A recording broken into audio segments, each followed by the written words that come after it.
Y'all, 50 Cent just threw shade at Big Meech again. This time over a simple picture that's got social media cutting up. So here's what went down. Lil Meech decided to post a fresh set of photos and videos of his father. One slide had Meech covering his face while his dad smiled, another had him standing tall with his braids, and another just vibing for the camera. Nothing wild, just a father and son moment. But the comments, they lit up instantly. People were clowning Big Meech's outfit, saying they need to burn his outfit. And one even said he looked like a DTLR mannequin. But mixed in with the jokes were fans genuinely happy to see him alive, free, and smiling after decades behind bars. That dual reaction already had the internet split. Now, here's where it escalated. A couple of days later, Big Meech posted his own video on a balcony, ocean in the background, smiling at the camera with one leg propped up, holding a black bag. He just stood there grinning, almost like a freeze frame. And that's when Dreezy herself popped into the comments, writing, "Why? You don't just take a picture." That one line had everybody cracking up. Fans were saying it looked like a mannequin challenge, that Meech didn't realize phones don't need to roll video for a pose anymore. One person joked, "Going from a beeper to an iPhone 17 will do to your mind." Another said, "Tell me you don't have an uncle that did time without telling me." And just like that, Meech became meme material overnight. But while social media laughed, 50 Cent wasn't amused. You guys know 50 has had this weird back and forth with Big Meech ever since Meech's release. He produces the BMF series, literally based on Meech's life, and at first it looked like nothing but respect. But the second Meech was spotted aligning with Rick Ross, 50 flipped the script. He went online, called Meech a rat, even threatened to cut Lil Meech from the show. So when this new balcony clip dropped, 50 couldn't resist. He fired off another dig, saying Meech shouldn't even be hyped up because he can't go out after 6 p.m. He doubled down, claiming Meech wasn't even really going to be at his own Welcome Back concert. And let's not forget that concert lineup includes Kodak Black, 42 Doug, Sexy I Red, and yes, Rick Ross. Rose is a known supporter of Meech, even name-dropped him back in 2010 on BMF. That history right there is exactly why 50 keeps pushing buttons. He feels like Meech siding with Rose is a betrayal, and every photo or video Meech drops just gives him ammo to clown. Except, Meech finally clapped back. He didn't call 50 out directly, but he made it clear he's not folding. I wasn't going to address this, because I'm not trying to let nobody trick me off the streets.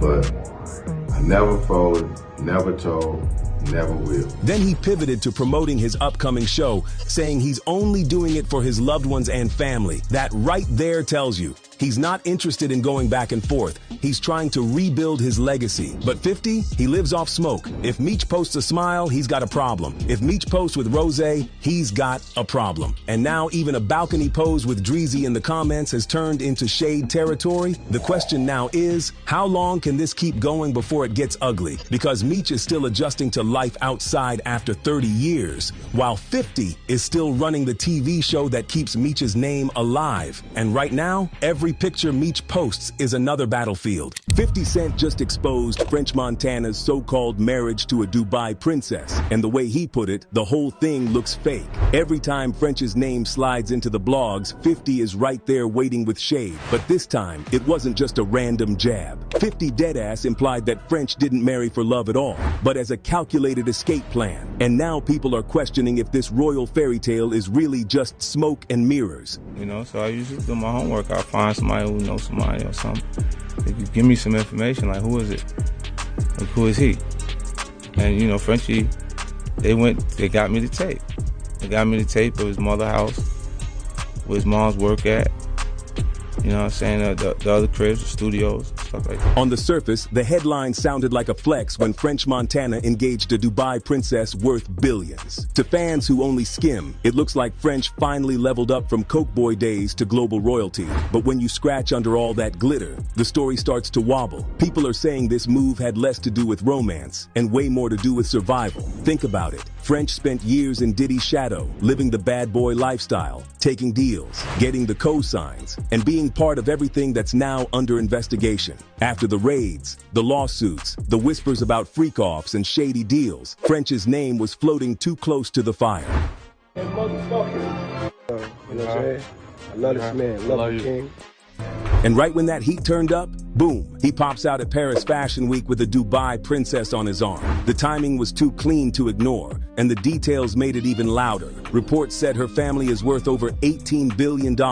That's not regular money, that's generational oil money. Money that doesn't just buy comfort, it buys protection. You marry into that. You don't just get a mansion, you get a shield, a passport, and a spot in a place where the feds can't just pull up like it's New York. To some, it looked like romance, but to others, it looked like French trading one master for another. Because here's where 50's shade cuts sharp. He basically said French didn't get saved. He got bought. And when you look back at French's history, the picture connects. Remember when he signed with Bad Boy? He had other offers. Rick Ross was interested. Kanye's camp circled. Rock Nation was an option. But French went with Puff. He even admitted he got less money up front, but he still chose Diddy. Fans always wondered why. But after all the recent scandals, people think they know the answer now. So fast forward, and the internet can't help comparing. With Puff, he was the boy toy with champagne deals and shirtless party clips. With Dubai, he's suddenly a royal accessory, sharper suit, bigger watch, but the same question, who's really in control? People are already dragging him, saying he traded in Diddy for Dubai, and that he better hope them sheiks don't treat you like Puff did. And let's not act like Dubai's world is picture perfect. Stories about royals controlling everything from people's diets to their personal lives have been swirling for years. Influencers fly out chasing glam and come back whispering about being treated like props at palace parties. If even half of that is true, French didn't escape fire. He just walked into a hotter one with a gold trim. So when 50 Cent clowns him, it hits harder than a joke, because maybe 50 isn't just trolling. Maybe he's warning that at the end of the day, French might think he won by locking in with billions, but he sees a man who swapped freedom for a fancier leash. And if history repeats itself, this new leash won't be easy to break.